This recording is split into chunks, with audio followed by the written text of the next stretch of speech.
Assalamualaikum warahmatullahi wabarakatuh.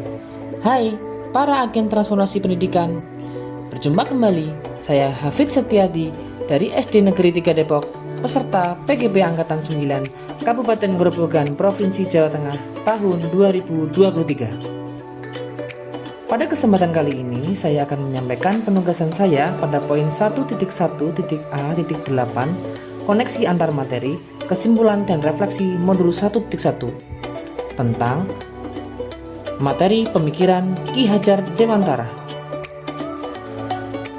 Pada program Guru Penggerak ini, saya di bawah bimbingan fasilitator Ibu Hermawati dan pengajar praktik Ibu Duridiah Purwaningsih. Untuk menjelaskan pemahaman saya terkait koneksi antar materi, saya akan menjabarkannya dengan berdasarkan 3 pertanyaan berikut ini. Pertama, apa yang dipercayai tentang murid dan pembelajaran di kelas sebelum mempelajari modul 1.1? Kedua, apa yang berubah dari pemikiran atau perilaku setelah mempelajari modul 1.1 ini? Ketiga, apa yang dapat diterapkan lebih baik agar kelas yang diajar mampu mencerminkan pemikiran Ki Hajar Dewantara? Sebelum saya mengetahui, memahami, dan mendalami modul 1.1, pada pengajaran yang saya lakukan masihlah berorientasi pada pencapaian kompetensi murid, tanpa mau mendalami apa yang tiap murid saya butuhkan dalam belajar dan tumbuh. Ini sangatlah tidak selaras dengan pemahaman Ki Hajar Dewantara tentang pendidikan yang berhamba pada anak. Secara tidak langsung, apa yang saya perbuat dari orientasi pencapaian kompetensi adalah ketidakpedulian saya terhadap pemahaman karakteristik dari murid untuk dapat belajar. Pemahaman terhadap murid sangatlah penting untuk dilakukan, karena dengan memahami murid akan mampu menumbuhkan mereka menjadi lebih optimal. Pemahaman terhadap murid dalam kelas juga akan mampu meningkatkan proses pengajaran berlangsung dengan lebih baik. Oleh karena ketidakpedulian terhadap pemahaman murid, ini menjadikan murid yang saya ajar sulit mengalami perkembangan karena tidak sesuai bakat dan minat mereka. Selain itu, juga membuat potensi belajar mereka menjadi melemah, bahkan juga melemahkan motivasi belajar mereka. Guru haruslah mampu menjadi figur yang baik di mata murid, menjadi penyemangat dan juga pendorong untuk tumbuh dari kodrat anak. Dengan guru tidak peduli terhadap karakteristik murid, ini bagaikan tangan dingin dari petani yang mana walaupun biji jagung yang disemai adalah bibit berkualitas, maka biji jagung itu mungkin tumbuh, namun tidak tumbuh dengan optimal.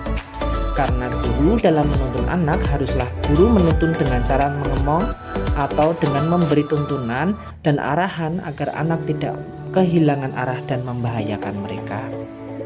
Dalam mengajar yang saya lakukan sebelumnya, saya juga lebih menekankan pembelajaran yang berfokus pada apa yang saya berikan, apa yang saya ucapkan dan saya tugaskan. Ini dilakukan dengan pemikiran bahwa akan terciptanya suasana nyaman, tenang, dan tertib. Namun, ini juga merupakan hal yang tidaklah sesuai dengan pemikiran Ki Hajar Dewantara, bahwa pembelajaran haruslah berpusat pada murid. Pembelajaran yang berfokus pada guru, bukan pada murid, akan mengakibatkan kepasifan dalam kelas. Selain itu, dengan berpusat pada guru akan berdampak tumbuhnya pemikiran dan budaya bahwa pembelajaran tanpa guru adalah sesuatu yang mustahil. Ini karena guru berperan sebagai sumber belajarnya. Pengajaran dan pendidikan yang sesuai dengan pemikiran Ki Hajar Dewantara haruslah mampu menumbuhkan kodrat anak, sehingga akan selamat dan memperoleh kebahagiaan setinggi-tingginya. Namun, ketika pembelajaran dilakukan dengan bukan mereka yang menjadi pusatnya, akan menjadikan mereka sulit untuk mandiri, untuk tumbuh dengan optimal, dan tentunya sulit untuk menciptakan bangsa yang beradab. Selanjutnya, sering juga dalam pembelajaran yang saya lakukan hanya bersumber pada buku ajar. Tentunya ini tidak tepat dengan pemikiran Ki Hajar Dewantara, bahwa untuk mencapai bangsa yang berbudaya, maka haruslah bisa memanfaatkan barang-barang yang dapat menambah kekayaan dalam hal kultur lahir ataupun batin. Untuk menebalkan laku yang berbudaya, harusnya pembelajaran dapat menggunakan sosiokultur lokal sebagai sumber belajarnya. Dengan kekuatan sosiokultur juga akan mampu menebalkan garis yang samar pada anak agar berlaku menjadi manusia seutuhnya sesuai kodrat baik, kodrat alam maupun kodrat zaman. Selain itu, dengan menghadirkan sosiokultur lokal sebagai sumber belajar akan mampu menjadikan anak yang memiliki budi pekerti di mana mampu menutup, mengurangi tabiat jahat dalam diri yang itu merupakan bagian dari kodratnya.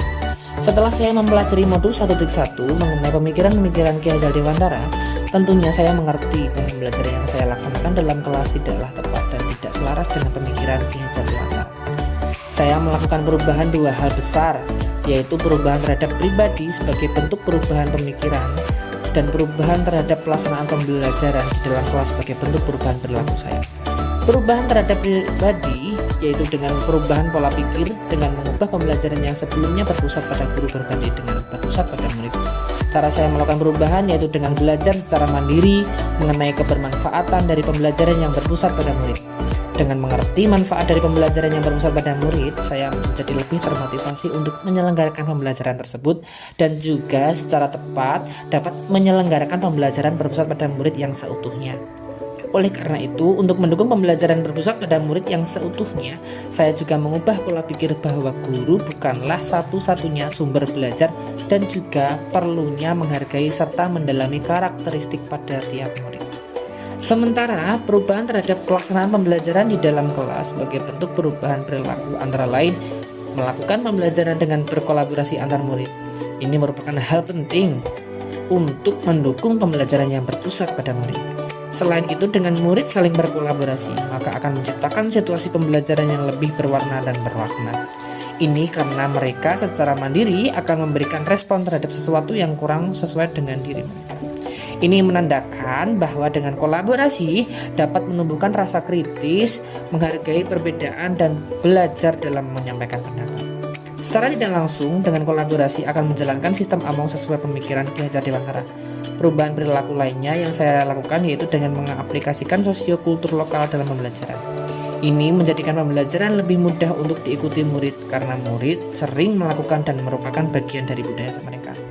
Sementara itu, bagi guru sebagai fasilitator dalam kelas, pembelajaran yang kolaboratif akan membantu guru untuk memetakan kebutuhan pembelajaran murid di masa yang akan datang dan dari berbekal itu dapat menciptakan pembelajaran berdiferensiasi. Hal-hal yang dilakukan dalam kelas agar kelas yang diajar mencerminkan pemikiran Ki Hajar Dewantara yaitu pertama, belajar melaksanakan pembelajaran yang inovatif. Dengan merancang dan mengimplementasikan pembelajaran yang inovatif, maka secara nyata juga telah menjalankan pendidikan dan pengajaran sesuai pemikiran Ki Hajar Dewantara bahwa pendidikan haruslah mampu mengembangkan kodrat anak baik kodrat zaman maupun kodrat alam. Kedua, melaksanakan pembelajaran yang berbasis sosiokultural, budaya lokal. Pembelajaran yang membawa budaya masuk dalam pengajaran diharapkan akan menghasilkan individu Indonesia yang beradab dan berbudi pekerti. Ketiga, pembelajaran yang merdeka. Dengan mengupayakan pembelajaran yang berpusat pada murid dengan memberikan ruang, kesempatan, dan fasilitas seluas-luasnya agar mampu berpartisipasi aktif dalam kegiatan pembelajaran, diharapkan murid akan mencapai tujuan dari pendidikan. Pembelajaran yang merdeka tentunya melakukan diferensiasi pada murid, diharapkan kebutuhan murid dapat terpenuhi sehingga anak akan dapat tumbuh dan dapat optimal untuk menggapai tujuan. Keempat, pembelajaran yang menyenangkan. Dengan guru menjadi fasilitator dan menggunakan sistem Among, maka secara emosional hubungan murid dengan guru akan lebih dekat dan menciptakan pembelajaran yang lebih menyenangkan dan tetap bermakna. Kesimpulan, pendidikan bagi anak sejatinya merupakan bagian penting dalam hidup untuk memperoleh keselamatan dan kebahagiaan setinggi-tingginya sehingga menjadikan individu yang berguna baik sebagai manusia maupun sebagai anggota dalam masyarakat karena berbudi pekerti dan berbudaya sehingga mampu menghadapi kodratnya. Demikian hasil tugas saya pada poin 1.1a8 koneksi antar materi, kesimpulan dan refleksi modul 1.1 tentang pemikiran Ki Hajar Dewantara. Saya Habib Suyadi mengucapkan terima kasih dan mohon maaf apabila terdapat banyak kekurangan. PPGP bergerak menggerakkan. Wassalamualaikum warahmatullahi wabarakatuh. Sampai jumpa di lain waktu. Salam dan bahagia.